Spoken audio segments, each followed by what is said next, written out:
देवों के देव है महादेव। इनकी उपासना में वो शक्ति है जो असंभव को भी संभव बना सकती है। ऐसे में अगर आप भी किसी ग्रह दोष की वजह से बीमारियों और कष्टों से जूझ रहे हैं तो आपको शिव पुराण में इन सभी समस्याओं को समाधान मिल सकता है और मिलता ही है। आइए जानते हैं पंडित जी से। देखिए, वैसे तो बता दूं, जब आदमी जिंदगी से बिल्कुल हार जाता है और उसे कोई रास्ता नहीं सुझाई देता है, उसे सिर्फ चारों दिशाओं में मृत्यु नाचती हुई दिखाई देती है और मृत्यु का महातांडव देखता है, उस स्थिति में भी अगर ठीक ढंग से, शास्त्र सम्मत ढंग से भगवान शिव की आराधना महामृत्युंजय रूप में हो जाए तो मैं दावे के साथ कहता हूं, उस व्यक्ति का बाल बांका नहीं हो सकता है। समस्या इस बात की है कि आज जो हमारे शास्त्रोक्त अनुष्ठान हैं उसको करने वाले भगवान से डर नहीं रहे हैं और जिस तरह से सही शास्त्र सम्मत अनुष्ठान को पूरा करना चाहिए उस प्रक्रिया का पालन नहीं हो रहा है। अगर ठीक ढंग से पूरी निष्ठा के साथ एकदम मृत्यु के समीप खड़े हुए व्यक्ति के लिए भी अगर शिव आराधन किया जाए, 1,40,000 या 5,60,000 महामृत्युंजय के मंत्रों का 5 दिन में अनुष्ठान किया जाए और उसमें अच्छे से सर्वतोभद्र चक्र, गणेश गौरी की स्थापना, नवग्रह की स्थापना करके सप्तघृत मातृका, खोडस मातृका, चतुष्षष्ठी योगिनी, वास्तु पुरुष, एकोनविंशत क्षेत्रपाल, एक लिंग तो भद्र, नवग्रह मंडल बना करके और सबकी विधिवत पूजा करके और नर्मदेश्वर शिवलिंग या पारद के शिवलिंग पर या मृत्तिका मिट्टी के शिवलिंग को बना करके उस पर नित्य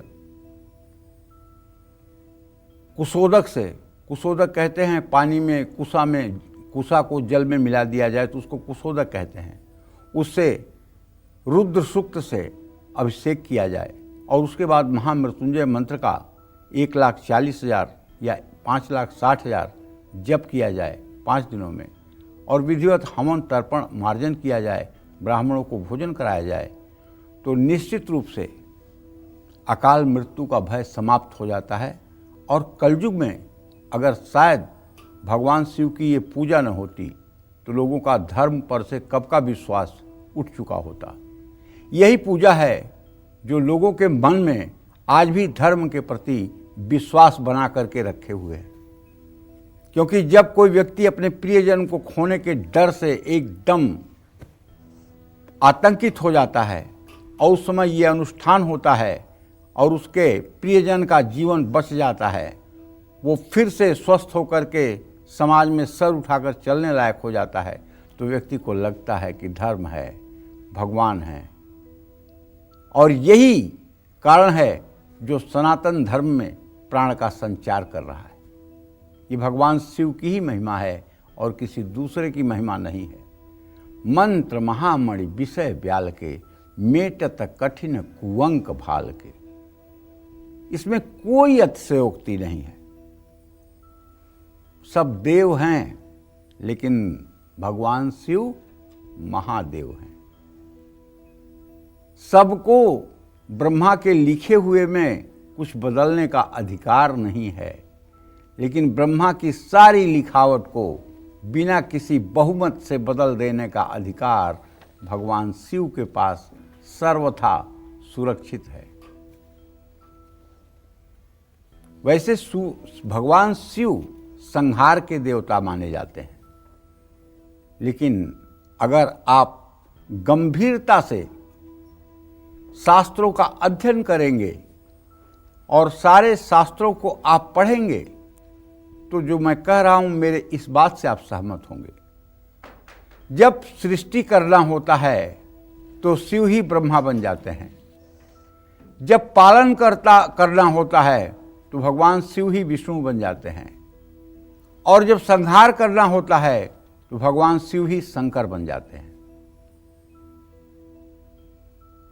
सूर्य से संबंधित, सूर्य ग्रह से संबंधित अगर आपके जीवन में कष्ट है, सूर्य हड्डियों का रोग देता है, सूर्य मस्तिष्क में रोग देता है, सूर्य नेत्र रोग देता है, तो शिवलिंग का पूजन सफेद मंदार के फूलों से, पत्तों से और बेलपत्र से करना चाहिए। अगर चंद्रमा से संबंधित बीमारी, एलर्जी है, टीबी है जिसको राजक्षमा कहते हैं, खून से संबंधित कोई बीमारी है, ब्लड कैंसर है, खांसी जुकाम नज़ला या कोई मेंटल डिजीज है जैसे डिप्रेशन, एंजाइटी या लो ब्लड प्रेशर की समस्या है, तो शिवलिंग का जो अभिषेक है वो रुद्राष्टाध्यायी के पाठ करते हुए काले तिल कच्चे दूध में मिलाकर अगर रुद्राभिषेक किया जाए तो निश्चित रूप से लाभ मिलता है। मंगल ग्रह से संबंधित अगर कोई बीमारी है जैसे हाई ब्लड प्रेशर, मंगल की बीमारी हाई ब्लड प्रेशर है, मंगल की बीमारी डायबिटीज है, अनियंत्रित डायबिटीज, मंगल की बीमारी हार्ट से भी संबंधित हो जाती है, तो गिलोय के रस से, गिलोय का रस उपलब्ध करना थोड़ा कठिन है लेकिन अगर चाहें तो हो भी सकता है। शिवलिंग का अभिषेक करें। बुध से संबंधित रोग जैसे चर्म रोग या गुदा रोग है, पाइल्स है, बवासीर है, फेस्टुला भगंदर है, तो विधारा के रस से अभिषेक करने से आराम मिलता है। लेकिन विधारा का रस आपको नहीं मिल सकता और गिलोय का भी रस आपको इतने पर्याप्त मात्रा में नहीं मिल सकता क्योंकि ये देव दुर्लभ औषधियाँ अब दुष्प्राप्य हो गई हैं।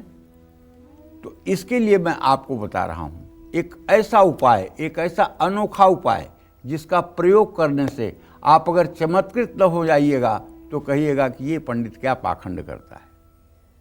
आप गिलोय की हरी लकड़ी, नीम के पेड़ पर गिलोय प्रायः पाई जाती है, बहुत लोग अपने घरों में भी गिलोय को लगाए हुए हैं। गिलोय की हरी समिधा 4-4 अंगुल की 108 टुकड़े काट करके और उसे तांबे के हवन कुंड के सामने आप बैठ करके और एक पात्र में, कांसे के कटोरे में पंचगव्य, पंचगव्य में क्या क्या आता है? गाय का दूध, गाय का घी, गाय की दही, गाय का मूत्र और गाय का गोबर, ये 5 चीज़ों को पंचगव्य कहते हैं। एक कटोरे में रख लीजिए और एक कटोरे में गाय का शुद्ध पिघला हुआ घी रख लीजिए। आधी लकड़ी पंचगव्य में और आधी लकड़ी पलट करके गाय के घी में डुबोइए और आम की, पीपल की या नीम की प्रज्वलित लकड़ियों पर महामृत्युंजय मंत्र बोलते हुए हवन करिए। कितने बार? 108 बार, सिर्फ 108 बार और सिर्फ 40 दिन हवन करिए। गंभीर से गंभीर कष्टों से अगर आपको निजात न मिल जाए तो आप कहिएगा। इसी तरह से विधारा की लकड़ी अगर आपको मिल जाए, अगर 4-4 अंगुल की विधारा की लकड़ी मिलती है तो भी ठीक है, लेकिन अगर नहीं मिल पाती और पंसारी की दुकान से आप छोटे छोटे विधारा के टुकड़े लाए हैं तो भी कोई घबराने की बात नहीं है। देश काल परिस्थिति के अनुसार भगवान शिव सारी पूजा को स्वीकार करते हैं। उसे भी पंचगव्य और घी में डुबा करके और तांबे के हवन कुंड में कपूर से आम की लकड़ियां जला करके, और यदि महामृत्युंजय मंत्र से आप 108 आहुति हवन करेंगे तो निसंदेह आपको लाभ मिलेगा, इसमें कोई दो राय नहीं। शिव पुराण पढ़ने से कैसे दरिद्रता और वास्तु दोष दूर हो सकता है ये भी मैं आपको बताऊंगा। बस थोड़ी देर में आप बड़े निष्ठा के साथ हमारे साथ बने रहिए और ये महत्वपूर्ण जानकारियाँ लेकर के आप अपने को, अपने परिवार को, अपने इष्ट मित्रों को बता करके उन्हें सुख के रास्ते पर ले जा सकते हैं। जय मां विंध्यवासिनी।